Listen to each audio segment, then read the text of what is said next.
Alors, nous attaquons aujourd'hui Henri Adam-de-Villiers. Bonsoir. Bonsoir Benjamin Blanchard. Une seconde série d'émissions qu'on a intitulée À la découverte des églises d'Orient, puisqu'on a vu beaucoup de demandes suite à la première série. Ça avait beaucoup plu aux auditeurs de Radio Courtoisie.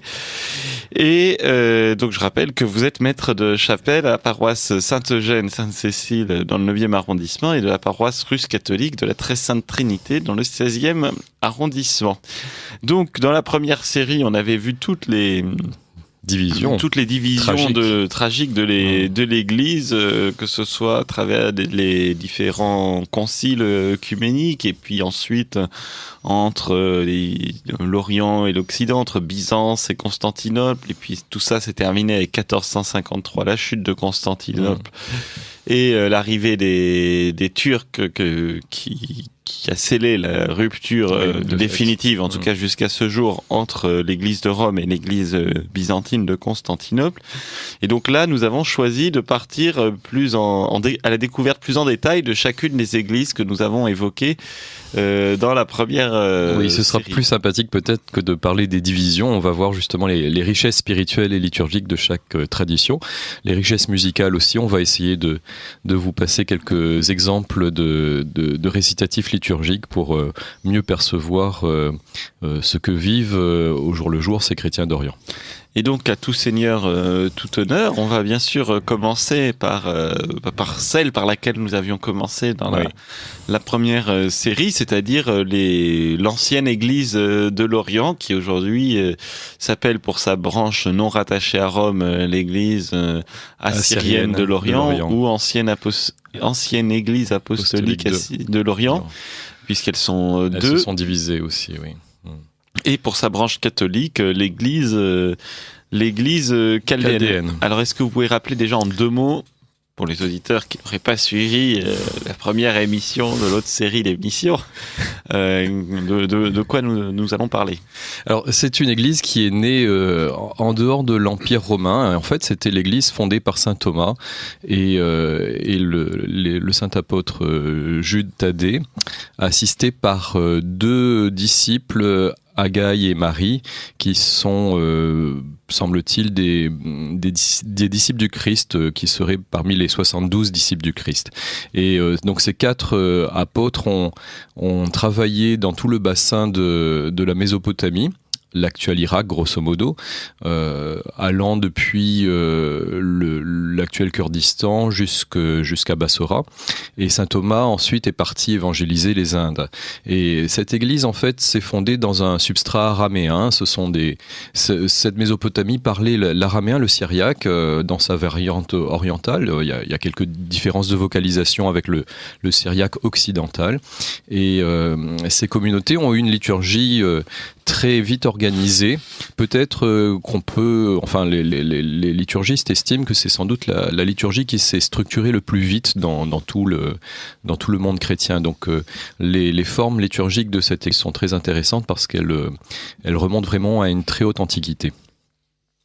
Et alors donc, vous allez nous parler à la fois de la liturgie et de la musique. De la musique, oui, un petit. Et alors, est-ce qu'il y a une grande différence entre la tradition liturgique et musicale des branches non catholiques et de la branche catholique? Est-ce que la branche catholique a conservé ses traditions ou est-ce qu'elle s'est latinisée? Il y a eu, en fait, la branche catholique a conservé sa liturgie, avec quelques aménagements demandés par Rome, et puis a pris surtout des habitudes sans qu'il y ait eu de décision volontaire, a pris des habitudes. Par exemple, ils utilisent depuis le 19e siècle un corporal comme le prêtre latin, alors que la branche séparée utilise toujours une peau d'âne pour recevoir le corps du Christ sur l'autel. Alors c'est très surprenant, et cette peau d'âne faisait provoquer les railleries de leurs voisins syriaques occidentaux, les jacobites. En fait, dans l'esprit de la liturgie assyro-chaldéenne, en fait, la peau d'âne symbolise l'âne sur lequel le Christ entre à Jérusalem, et donc on pose le corps du Christ sur cette peau d'âne.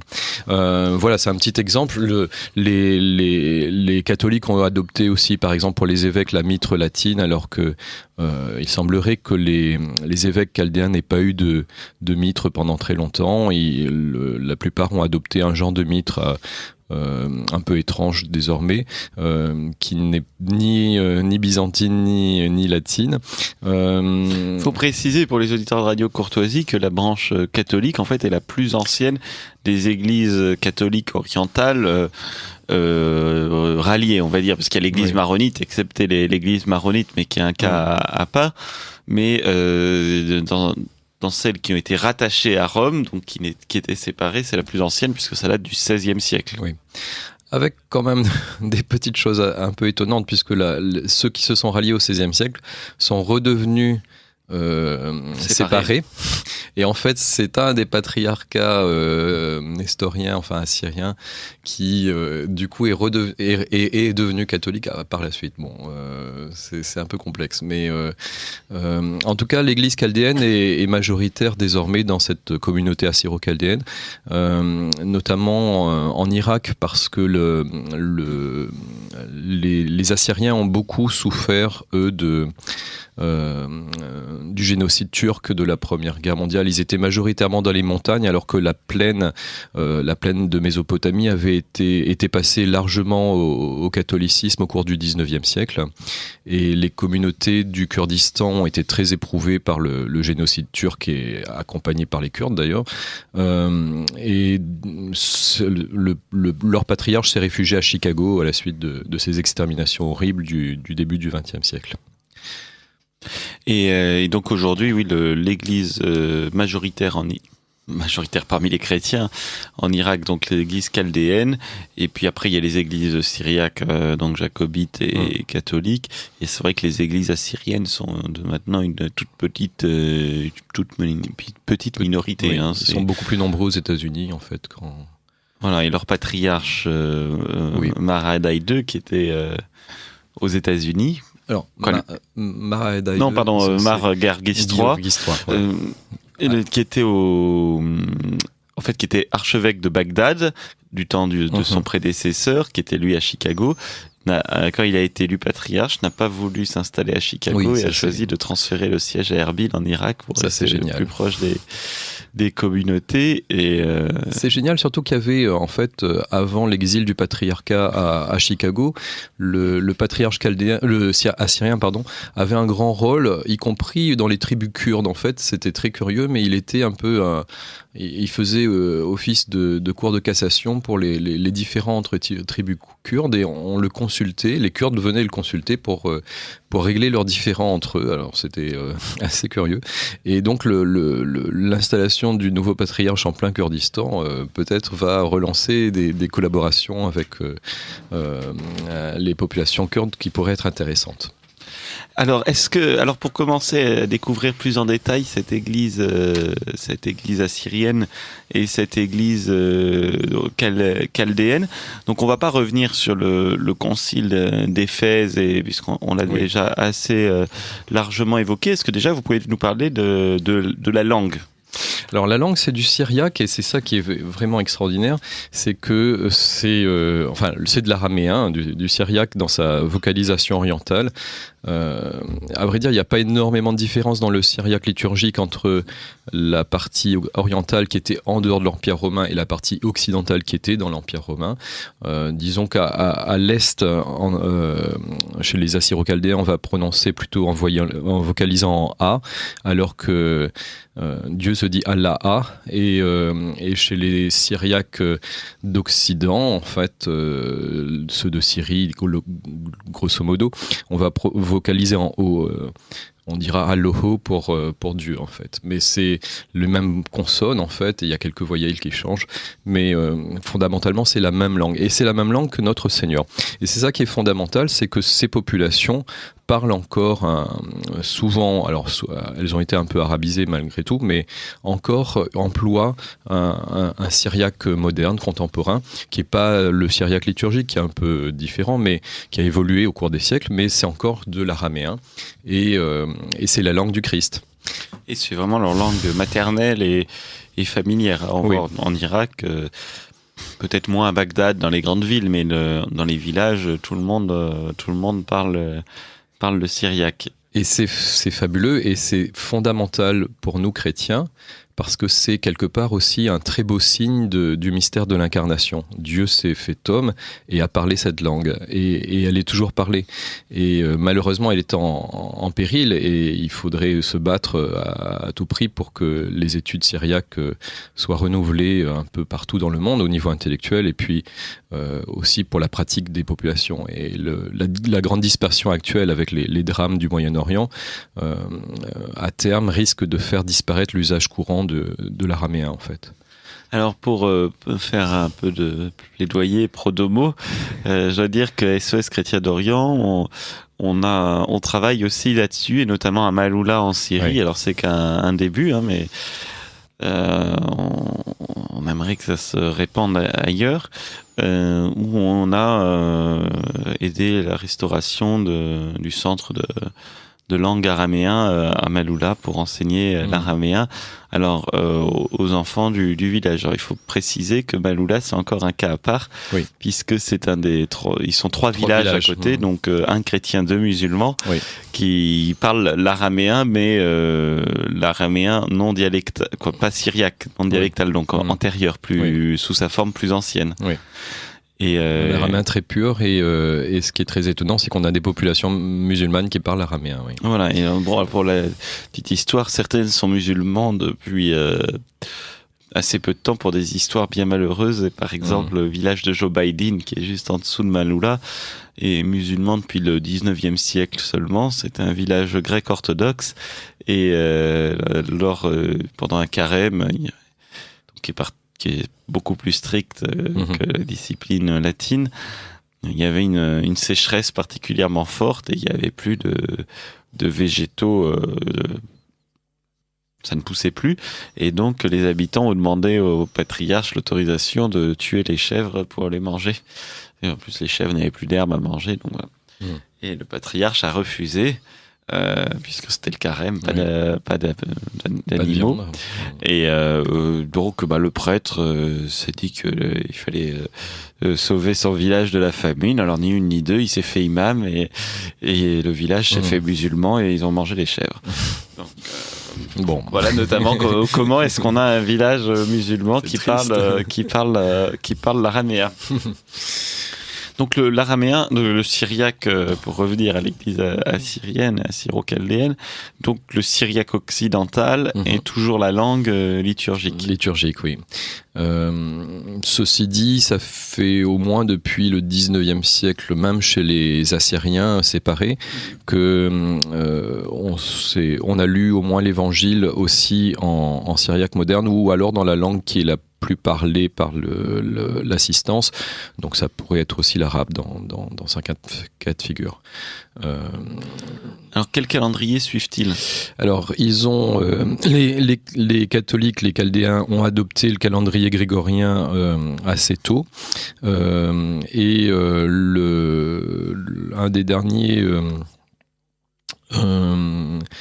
un des patriarches catholicos de l'église assyrienne l'a adopté dans les années 60 en quittant le calendrier julien et ça a créé un schisme, surtout parce qu'il l'a fait, à vrai dire, de façon un peu autoritaire sans réunir un synode de tous ces évêques et donc ça n'a pas plu à certains d'entre eux qui ont fait cette scission et donc on a deux églises assyrienne désormais, alors aussi parce que le patriarche était à Chicago et donc c'est un évêque qui était en Irak, à Bagdad, qui a décidé de faire schisme en fait. Donc cette église est un petit peu plus traditionnelle a priori. Ils sont en pourparlers, pour l'instant ça n'aboutit pas pour la réunification malgré tout de leurs deux églises. Oui. Il faut dire que le patriarche de l'église le séparer. Donc Maradaïde. Voilà, il est très âgé. Oui. Donc il en pose depuis 30 ou... Ah oui, je crois que depuis les années 70, il me semble. Oui. Et je crois, j'ai peut-être qu'à sa mort, ce serait... qu'il était pas forcément très conciliant avec les autres églises en général. Donc en tout cas jusqu'à l'année 60, c'était un calendrier julien strict. Oui, pour la date de Pâques en fait. Mais l'année liturgique est globalement la même chez les Chaldéens et les Assyriens, et elle est très originale. Et c'est une année liturgique qui est très structurée, contrairement aux Byzantins qui ont une suite ininterrompue de dimanche après la Pentecôte toute l'année. Là, on a vraiment des temps liturgiques qui rappellent énormément l'organisation liturgique de l'année romaine ou ambrosienne, avec l'équivalent de l'Avent, par exemple. Et l'année est découpée en périodes de 4 à 7 semaines. Et c'est un travail de codification liturgique qui a été fait de façon très ancienne par un patriarche qui s'appelait Ishoiab III. Et Ishoiab III, c'est vraiment l'équivalent de Saint Grégoire le Grand pour le rite chaldéen. À quelle époque ? C'est quasiment en même temps que Saint Grégoire, c'est-à-dire les années 640, disons 50 ans après Saint Grégoire le Grand. Et c'est très, très amusant parce qu'on peut vraiment faire un parallélisme. C'est le grand organisateur, le grand structurateur de la liturgie chaldéenne. Mais alors comment l'a-t-il structuré ? Donc lui, il a surtout travaillé sur l'organisation de l'année, le découpage de l'année en saisons, de même que Saint Grégoire avait institué l'Avent, par exemple. Et donc c'est découpé de 4 temps à 4 temps, en quelque sorte. Oui.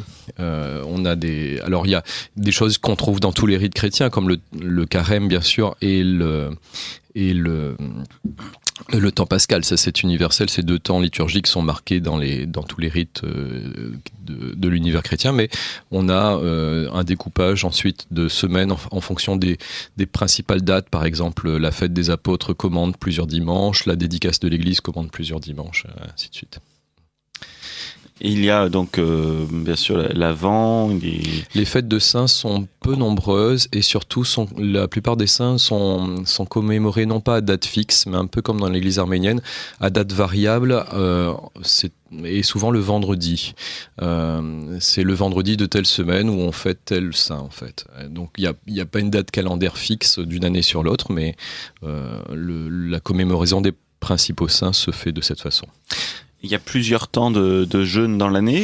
Oui, seulement le grand carême. C'est comme, je sais plus, chez les orientaux, on a un carême des apôtres, un carême pour l'Assomption, un carême pour Noël et le grand carême. Donc là, c'est très classique. Très classique, oui. C'est ce qu'on trouve un peu partout en Orient et ce qu'on avait à peu près en Occident aussi. Bon, le carême des apôtres avant la fête de Saint-Pierre et Saint-Paul n'existait pas chez nous, mais voilà. Alors, on a vu rapidement la langue et le calendrier. Alors, est-ce qu'on peut rentrer plus en détail sur la liturgie et comment et le chant et comment se déroule une liturgie assyrienne ou chaldéenne? Alors, la messe est appelée... Et puis d'où ça vient, surtout, l'histoire. Oui, le nom de la messe est appelé en fait Kudasha, c'est-à-dire sanctification. La sanctification, c'est finalement l'objet même de la messe, c'est la consécration des saintes espèces et la commémoration et l'actualisation du sacrifice du Christ. Il y a en fait trois liturgies. La liturgie dite des apôtres ou des saints Thaddée et Marie, Thaddée et Marie, donc les deux premiers, parmi les 2 premiers apôtres de la Mésopotamie. Thaddée ayant, semble-t-il, fondé l'église à Édesse et Marie ayant contribué à l'établissement de l'église à Séleucix-Ctésiphon, qui était la capitale de l'empire perse. Qui est à côté de Bagdad, pas très loin de Bagdad actuellement. Donc ces apôtres ont fait une liturgie manifestement parmi les plus anciennes de la chrétienté. Les liturgistes occidentaux qui ont travaillé dessus l'estiment, en tout cas le noyau central des prières remontant au moins au IIe siècle, donc très probablement en fait l'attribution aux apôtres est tout à fait réaliste en fait. C'est l'ordre habituel de la liturgie. À d'autres moments de l'année, les Assyro-Chaldéens utilisent un deuxième canon eucharistique, une deuxième anaphore, les prières changent à partir de la fin de l'offertoire, et donc toute la prière eucharistique, le canon est différent. Et c'est une liturgie attribuée à Théodore de Mopsueste, le grand théologien de l'école d'Édesse et de l'école d'Antioche à la fin du IVe siècle. Manifestement une liturgie qui a été traduite du grec, donc l'attribution aussi à Théodore est peut-être réaliste, car on sent dans le texte que c'est un décalque à partir du grec. Et une troisième anaphore qui est attribuée à Nestorius, le controversé patriarche de Constantinople, celui qui refusait de dire que Marie était mère de Dieu. Et qui est toujours en usage. Et qui est toujours en usage chez les catholiques aussi. Il y a jamais eu de changement. Du reste, le texte ne contient rien de nestorien au sens où on l'entend théologiquement en Occident. D'ailleurs, soit dit en passant, on n'en avait pas parlé, mais on ne sait pas grand-chose de la pensée théologique de Nestorius, parce que tout ce qu'on sait, c'est uniquement ce que ses adversaires ont dit de lui, mais on n'a plus ses textes, et mis à part le fait qu'il ait refusé de dire que la Vierge Marie était mère de Dieu, il semblerait qu'il n'ait pas professé ce qu'on a désigné par la suite comme nestorianisme, donc c'est un peu complexe, mais en tout cas cette liturgie est employée dans quelques rares occasions, 5 fois dans l'année je crois de mémoire, et notamment pour la fête de l'Épiphanie. L'ordre général de la liturgie, on peut peut-être le voir ensemble. J'ai choisi quelques extraits musicaux. En fait, on commence tout d'abord, c'est assez étonnant mais assez compréhensible, on commence par dire le Notre Père au tout début. Un Notre Père qui est... On rentre, le clergé rentre. Le clergé rentre, et puis le prêtre commence en disant au nom du Père et du Fils et du Saint-Esprit, Amen. Gloire à Dieu au plus haut des cieux, gloire à Dieu au plus haut des cieux, gloire à Dieu au plus haut des cieux, et paix sur la terre et bonne espérance pour les hommes en tout temps et à jamais. Le peuple, là on va entendre un diacre qui répondra Amen, béni Seigneur. Béni Seigneur, c'est l'équivalent de Iube Domine Benedicere de la liturgie latine. Et le peuple dit ensuite Notre Père qui est aux cieux, que ton nom soit sanctifié, que ton règne vienne. Saint, Saint, tu es saint, ô Notre Père des cieux. Le ciel et la terre sont comblés de ton immense gloire. Les anges et les hommes t'acclament. Saint, Saint, tu es saint. Puis on dit le Notre Père habituel. Gloire au Père et au Fils et au Saint-Esprit, depuis le commencement et jusqu'au siècle des siècles. Amen et Amen. Notre Père qui est aux cieux, que ton nom soit sanctifié, que ton règne vienne. Saint, Saint, tu es saint, ô Notre Père des cieux. Le ciel et la terre sont comblés de ton immense gloire. Les anges et les hommes t'acclament, Saint. Et le diacre finit, le prêtre finit, Saint, tu es saint. Prions, la paix soit avec nous, ce qui est l'équivalent de Dominus Vobiscum. قدس العالمين آمين تشبخت لا بمرومي تشبخت لا بمرومي تشبخت لا بمرومي وعلى رعش لما وصورة ولونينا الشاب فل عدان العالمين آمين بارخ ما أود وشميان قداش مختثم الكوثر قديش قديش قديشات أود وشميان دملن شمية ورعى رب ذي شوخخ عيرة ونشاق علخ قديش قديش قديشات أوند وشميان قداش مختثم الكوثخ نهوي صويانا خيكنا وشميا برعا هولا لخمة سنقانا يومانا وشوقلا خوبين أي كنا دابخنا شواق الخياوين ولا تعلن نسيانه إلا بصا من بيشه مطل ذي لاخي ملكوثة وخيلة وتشبخت العالم عالمين آمين شوخالة والورا والروخ ذقو ذشام من عالم وعذم العالم علم وامين آوند وشميان يفقدش ما تثم الكوثاخ قديش قديش قديشات آوند وشميان دملين شمية ورعى رب ذي شوخاخ عيرة وناشا قاع لخ قديش قديش قديشا صليش لا معمر. Vous écoutez Radio Courtoisie, le libre journal de la plus grande France de Benjamin Blanchard. Dans cette première partie, je reçois Henri Adin de Villiers pour débuter une nouvelle série d'émissions intitulée « À la découverte des églises d'Orient ».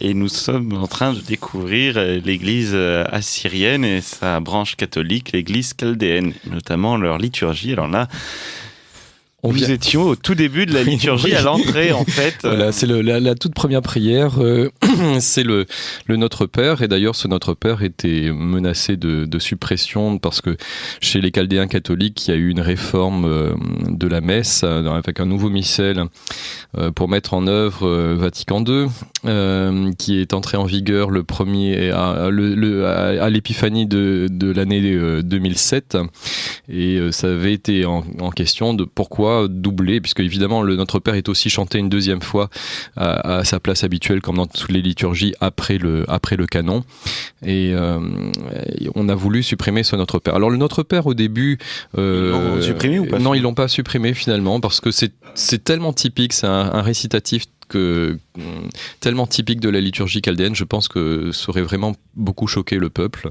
C'est quelque chose de très simple, comme vous l'entendez, mais que tout le monde connaît par cœur et qui est chanté par les fidèles, hein, puisque là on entendait juste un évêque de l'église assyrienne de l'Orient, Mar Odisho Oraham, qui est l'évêque pour toute l'Europe et qui est en résidence en Suède, avec son diacre qui chantait, mais normalement le peuple chante aussi le pater au début de la messe. C'est une institution, ce pater, au début, qui est assez marquante, qui date de l'époque du catholicos patriarche Timothée Ier au 8e siècle, qui était le premier catholicos à s'installer à Bagdad, sous les Abbassides. Avant, ils étaient mouvants, c'est ça? Ou ils avaient un autre siège? Non, ils étaient à Séleucix-Ctésiphon, mais avec la conquête arabe, en fait, la ville a été ruinée et il restait plus qu'une montagne de pierres renversée. Donc, mais pendant très longtemps, le catholicos a quand même tenu à se faire sacrer catholicos patriarche à Séleucix-Ctésiphon et ensuite à aller siéger à Bagdad. Voilà. Alors, après cette entrée, que se passe-t-il? Il y a 3 psaumes qui viennent d'être supprimés chez les Chaldéens dans la réforme de la liturgie, sous prétexte que ça rallongeait trop, mais qui conservaient bien sûr chez les Assyriens.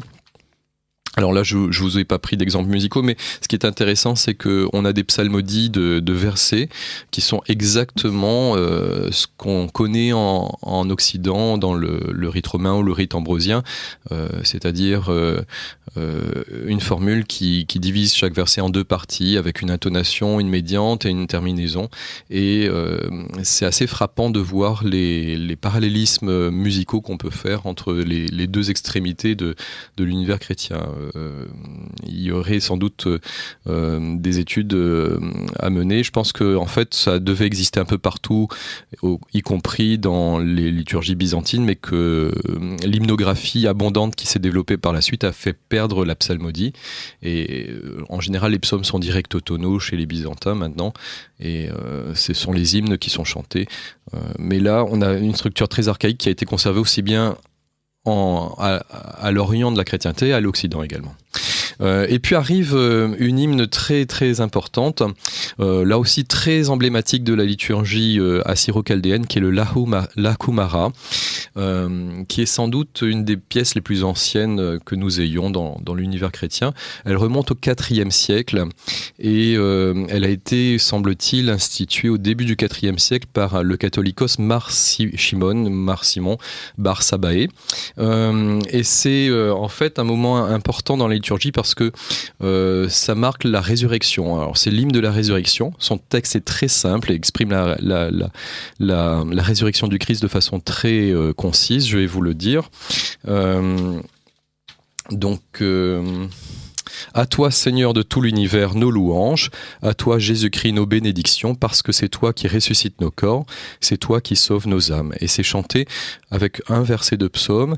On reprend l'antienne, le gloire au Père et au Fils et au Saint-Esprit, et on reprend l'antienne. Cette hymne de la résurrection, on l'appelle aussi la prière d'Adam, puisqu'elle est censée être dans la bouche d'Adam lorsque le Christ descend aux enfers et vient lui apporter la vie et la résurrection. Et à ce moment-là, le voile qui ferme le sanctuaire de toute église assyro-chaldéenne, enfin malheureusement cette tradition très ancienne est en train de disparaître, hélas, mais le voile... Pas chez les Assyriens. Pas chez les Assyriens, mais chez les catholiques, malheureusement, comme dit le patriarche actuel, c'est actuellement un chaos liturgique, donc sous l'influence un peu néfaste de ce qui se passe en Occident, on a fait... C'est le patriarche lui-même qui dit ça. Lui-même qui dit ça, oui. Et donc le voile est en train de disparaître, et même si la réforme de 2006-2007 a essayé de rendre à nouveau obligatoire le voile, il faut dire que ça n'a pas été suivi, hélas. Donc le voile s'ouvre, et puis le diacre fait un grand encensement solennel, non seulement de l'autel, mais du clergé et de tout le peuple, en fait, pendant cet hymne. Donc on va l'écouter maintenant. لا خمرت خل مودنا ولا خشام شيخم شبخينا دتم نخمنت بغرين والتوبار قد نوشاثان الشيخ ذدخ يايث إذا وذكر كذ المذقخ مريا لا خمار ادخل مودينا ولا خيشام شيخم شبخينا دتم نخمانة بغرين والتوبار وقد نوشاثا شخلوا ولورا والروخذ قدش من عالم وعذم العالم علم وامين لا خمار ادخل مودينا ولا خيشام شيخم شبخينا دتم نخمانة بغرين والتوبار قد نوشاثان صلي شلام عمان. Voilà, alors peut-être que les auditeurs de Radio Courtoisie ne sont pas trop habitués aux récitatifs liturgiques assyro-chaldéens, mais contrairement aux apparences, cette musique n'a rien d'arabe, ainsi que l'affirme Don Parisot, qui est un bénédictin français parti étudier sur ordre du gouvernement français les musiques liturgiques À quelle époque ? Alors on n'était pas aujourd'hui bien sûr, mais dans les années 1890, Don Parisot est allé en mission payé par le gouvernement de la République française, étudier les musiques liturgiques des trois grandes traditions syriaques, donc assyro-chaldéenne, jacobite et maronite. Et une démonstration tout à fait intéressante montrant que les gammes utilisées ne sont absolument pas celles de la musique arabe en fait, et que ça préexiste très certainement à l'établissement de la musique arabe en fait. Alors donc là, on est toujours dans les préparatifs de de la liturgie. Donc après cet hymne, très, très bel hymne. Alors j'ai prévu d'autres versions, mais je ne sais pas si on a le temps de les passer. Oui, on est sur Radio Courtoisie, donc on a tout notre temps. Donc voilà. Alors, pour la même hymne, mais chantée par une femme cette fois-ci, avec une ornementation un peu différente en fait. لا خمارت خل مودنا لا خيشام شيخام شبخنا دتم نخمانت بغرن والتبارو قد نوشاتا طاول موداي المريا والنزمر الأشماخ مريما لا خمارت خل مودنا لا خيشام شيخام شبخنا دتم نخمانت بغرن والتبارو قد نوشاتا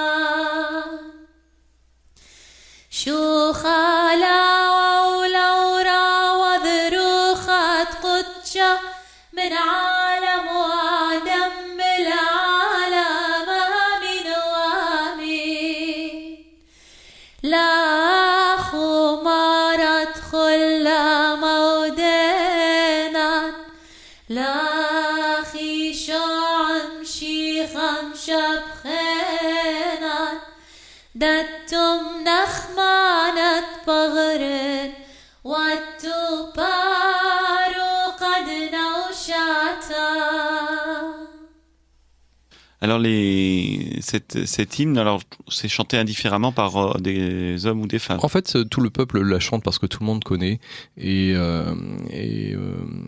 c'est à peu près le même récitatif. Alors il y a des petites variantes, notamment pour les Assyro-Chaldéens qui sont en Iran, dans la région d'Ourmia, les tons diffèrent assez notablement, mais sinon le reste a à peu près les mêmes récitatifs. Il y a des petites nuances d'ornementation, mais il faut dire que toute cette musique est entièrement orale et elle est menacée actuellement d'une part par l'exil et la destruction des communautés traditionnelles et puis aussi par l'invasion des modèles protestants du cantique à refrain avec synthétiseurs, guitare électrique et instruments modernes. Et c'est une musique qui est à l'origine entièrement vocale, sans soutien instrumental, a cappella, à l'unisson.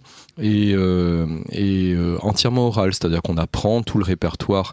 Alors si le répertoire de la messe risque de se conserver encore quelque temps, enfin a des chances de se conserver encore quelque temps, j'ai un peu plus peur pour celui de l'office parce que je vois pas beaucoup de communautés chaldéennes qui célèbrent les matines par exemple journalières comme autrefois et toutes ces hymnes. Il n'y a plus beaucoup de moines en fait, il y a une vie monastique. Mais c'était des offices paroissiaux en fait, oui. Et tout le répertoire. Dom Parisot avait noté 700 tons différents, mais tout n'est pas là et la mémoire des anciens s'effaçant, on peut craindre vraiment. Il faudrait vraiment faire un travail d'ethnomusicographie très important pour sauvegarder. Il faut que vous demandiez à votre employeur de vous mettre en disponibilité 1 an et vous veniez faire un stage à Al-Koch en Irak, puisque c'est chez Monseigneur Magdassi, on trouve encore les traditions, l'évêque d'Al-Koch, les traditions liturgiques, et je crois même qu'il y a un village de son diocèse où il va encore célébrer l'ancienne liturgie chaldéenne, puisque les fidèles y sont restés attachés. Alors, j'ai une troisième version toujours de la même hymne, mais qui est cette fois-ci Malabar. Alors c'est très intéressant parce que c'est la même liturgie à peu près qu'on avait en Irak et puis sur la côte de Malabar où la chrétienté avait été fondée, l'Église avait été fondée par saint Thomas et ce rite était en syriaque et même s'ils sont passés en langue vernaculaire moderne maintenant, en malayalam, ils ont gardé quand même certaines pièces en en syriaque, les pièces les plus emblématiques, notamment le Lakoumara, qui est quand même une pièce fondamentale dans cette liturgie. Alors, c'est très dommage aussi, c'est qu'il y a eu une modernisation de ces musiques, parce qu'en Inde, on avait les mêmes récitatifs à peu près qu'en Irak. C'est ça qui était fabuleux, c'est de voir qu'au travers des siècles, on avait, un peu plus simplifié, mais on avait à peu près les mêmes mélodies. Et là, c'est une version un peu moderne, comme on va l'entendre, mais de la même hymne. Donc, c'est autre univers, cette fois-ci, on est dans le sud de l'Inde.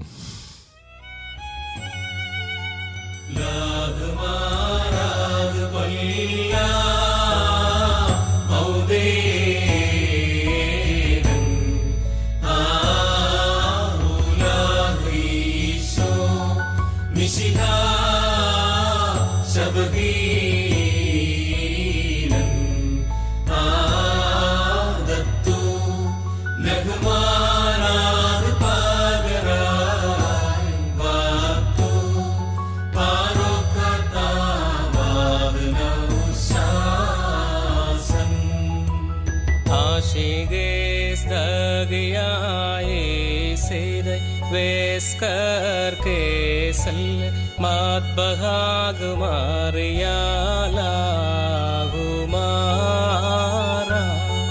कोल्ला मौदेनन आउलाग ईशो मिशिहा शबहेनन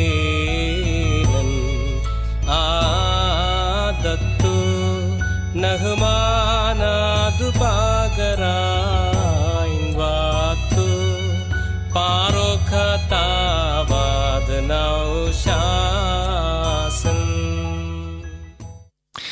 Voilà, je répète le texte qu'on vient d'entendre 3 fois avec 3 versions différentes. À toi, Seigneur de tout l'univers, nos louanges. À toi, Jésus-Christ, nos bénédictions. Parce que c'est toi qui ressuscites nos corps, c'est toi qui sauves nos âmes. Une hymne très ancienne du IVe siècle de la liturgie assyro-chaldéenne, qu'on a entendu aussi bien dans son récitatif liturgique traditionnel d'Irak et cette version malabar un peu modernisée, mais qui est toujours en syriaque. Les chrétiens du sud de l'Inde, pour eux, c'est leur langue sacrée apportée par saint Thomas, et ils tiennent à conserver ces aspects de syriaque. Et cet hymne ne se retrouve que dans les liturgies assyro-chaldéennes, oui. On ne le retrouve pas dans la liturgie syriaque, par exemple. Non, nulle part ailleurs. C'est vraiment une marque très, très significative de la liturgie assyro-chaldéenne. Alors, après cet hymne... Juste après cet hymne... arrive aussi une pièce emblématique qui est le Trisagion, c'est-à-dire Saint Dieu, Saint fort, Saint immortel, aie pitié de nous. Une prière chantée, manifestement d'origine grecque, puisque on raconte que lors d'un grand tremblement de terre en 447 à Constantinople, un enfant a eu une extase et a entendu et a fait chanter au peuple cet hymne pour conjurer le tremblement de terre. Et cet hymne du Trisagion a, semble-t-il, été chanté par les pères réunis en concile à Chalcédoine, où pourtant l'église d'Orient n'était pas conviée, puisqu'ils avaient déjà rompu. Mais l'hymne a été introduit dans la liturgie assyro-chaldéenne au VIe siècle par Mar Abba le Grand, qui était catholicos dans les années 550.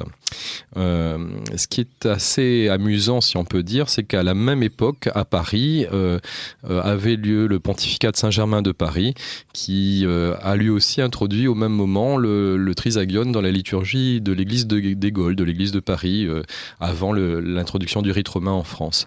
L'introduction du rite romain qui date de bien après, qui date de Pépin le Bref et de Charlemagne. Et donc très récent, oui. et l'ancien rite des Gaules, en fait, connaissait ce Trisagion que nous allons entendre aussi en syriaque, Kaddisha Allaha, Kaddisha Ayeltana, Kaddisha Lamayota, Etraam Alein.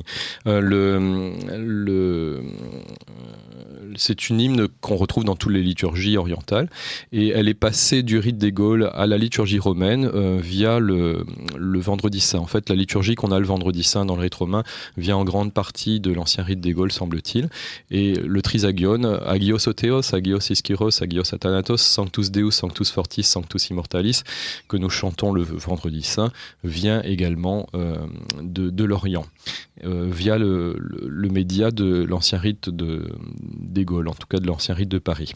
Donc on va l'entendre dans la version traditionnelle, toujours chantée par cet évêque de Suède de l'église assyrienne. Maintenant. قديش لها قديش خلثنا قديش لما يثثر خمالي شو خلا والأور والروخ ذق ذشا قديش لها قديش خلفنا قديش لما يوثى إفراخ علي من عالم وذم العالم علمين امين قديش لها قديش خلثنا قديش لما يوثى إفراخ علي نصليش لما عمان. Saint Dieu, Saint fort, Saint immortel, aie pitié de nous, entrecoupé avec le gloire au Père et au Fils et au Saint-Esprit. On va l'entendre dans une autre version, mais alors on quitte vraiment l'univers assyro-chaldéen. C'est quelqu'un qui cartonne actuellement sur les réseaux sociaux, sur YouTube, etc., qui est un archimandrite georgien.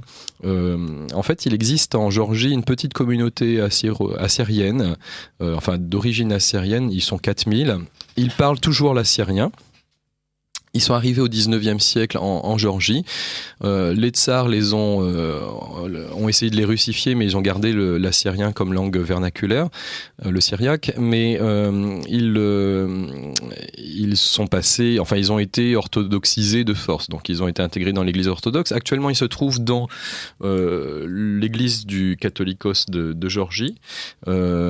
Celui-ci a décidé de leur donner un peu d'autonomie liturgique, et donc ils ont la liturgie désormais en araméen, et l'un des leurs, un personnage haut en couleur, l'archimandrite Séraphim, qui était un héros de taekwondo, qui a été, un champion de taekwondo, qui a gagné plein de prix internationaux, qui a été 4 fois champion de Géorgie de taekwondo. C'est pas lui qui fait une aspersion, des bénédictions avec force qu'on voit non, sur YouTube. C'est pas lui. Mais il a été garde du corps de personnalités douteuses en Ukraine, et en fait en Ukraine, à Kiev, un jour il croise une religieuse dans la rue, et celle-ci lui donne un coup de bâton sur la tête, et un coup de canne sur la tête, et lui dit: Père Séraphim, priez pour moi. Alors qu'il était absolument pas ecclésiastique, évidemment. Et en fait, de là est venue sa conversion. Et il est prêtre maintenant. Et il a chanté devant le pape François lors du déplacement du pape en Géorgie. Il a chanté un Miserere en araméen. J'ai l'impression qu'il recompose en fait complètement une nouvelle liturgie en araméen, avec une influence byzantine très importante, avec les isones, l'organum, comme on appelait ça en Occident autrefois, et on est vraiment dans une reconstruction. Donc c'est moderne, mais c'est très intéressant au niveau de l'écriture musicale. Lui-même dit qu'il n'a aucun talent musical, il ne sait pas lire la musique, mais ce qu'il fait est absolument extraordinaire quand même. Donc là, on va écouter la même pièce chantée toujours en araméen, la langue du Christ, mais par cet archimandrite de Géorgie et son chœur.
Vous écoutez Radio Courtoisie, le libre journal de la plus grande France de Benjamin Blanchard.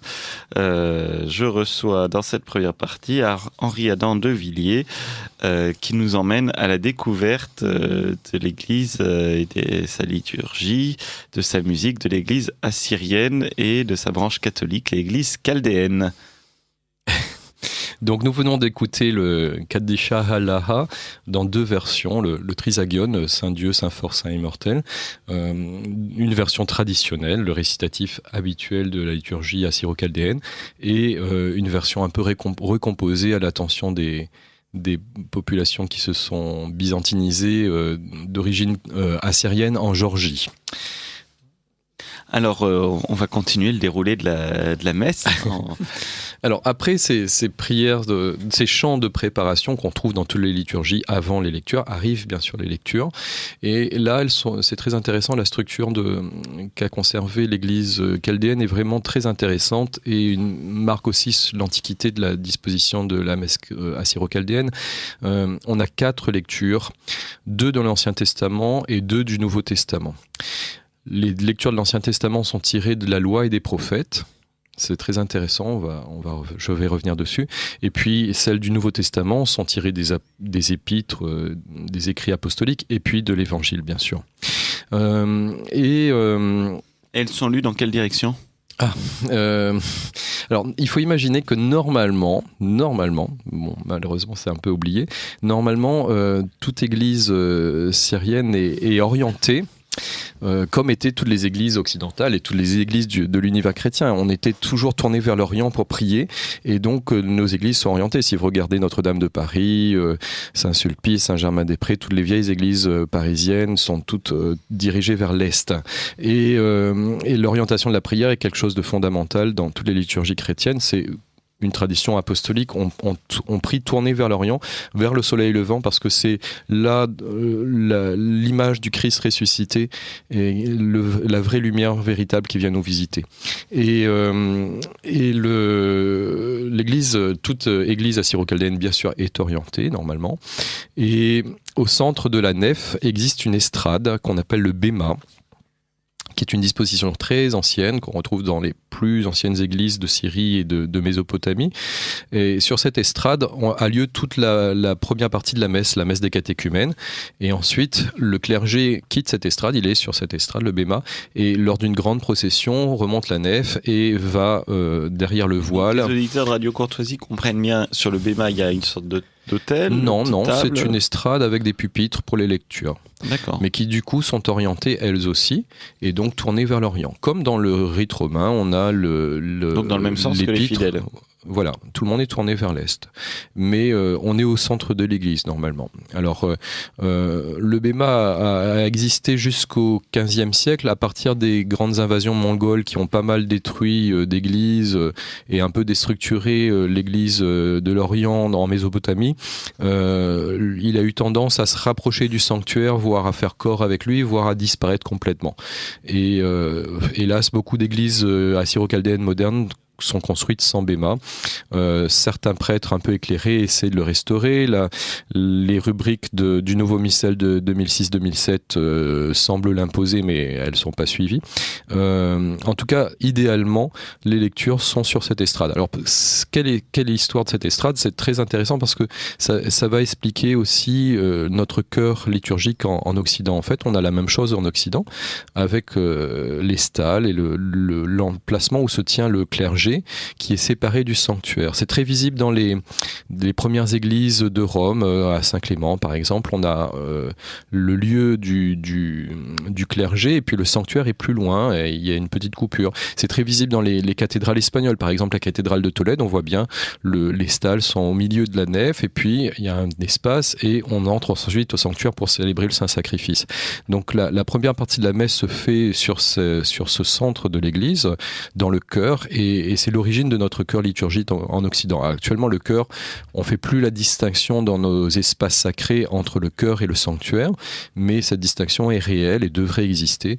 Voilà. Alors c'est une disposition vraiment très ancienne de l'Église et qui manifestement vient des premières synagogues de la région. Il faut imaginer que quand saint Thomas, saint Thaddée, saint Agaï et saint Marie évangélisent la Mésopotamie, ils s'adressent d'abord, comme tous les autres apôtres, aux communautés hébraïques, juives, et apportent l'évangile à ces communautés, et la structure de la synagogue va devenir la structure de l'Église, en fait. Et c'est pour ça aussi qu'on retrouve très bien conservé dans le rite assyro-chaldéen les deux lectures de la loi et des prophètes qui avaient lieu dans le culte synagogal, en fait. Donc ce qu'ont fait les chrétiens, c'est qu'ils ont conservé la structure de la prière de la synagogue en rajoutant l'épître et l'évangile, puis toute la partie sacrificielle qui, bien sûr, fait partie de la Nouvelle Alliance. Est-ce que le lectionnaire est organisé ou c'est... Ah oui, c'est très précis et de façon ancienne. Là encore, c'est fixé manifestement par, au moins à l'époque de Timothée le Grand au 8e siècle et probablement à l'époque de Yabala, d'Isheyab III, au 7e siècle. Et est-ce que les catholiques et les églises séparées ont le même lectionnaire? Ils ont le même lectionnaire. Les deux premières lectures de la loi et des prophètes avaient tendance à disparaître dans l'Église catholique par simplification. Le nouveau missel les remet en vigueur et souligne leur importance. Évidemment, les catholiques n'ont pas tout à fait la même année liturgique. Ils ont introduit des nouveautés comme la fête Dieu, la fête du Sacré-Cœur, le Saint-Rosaire, des choses comme ça.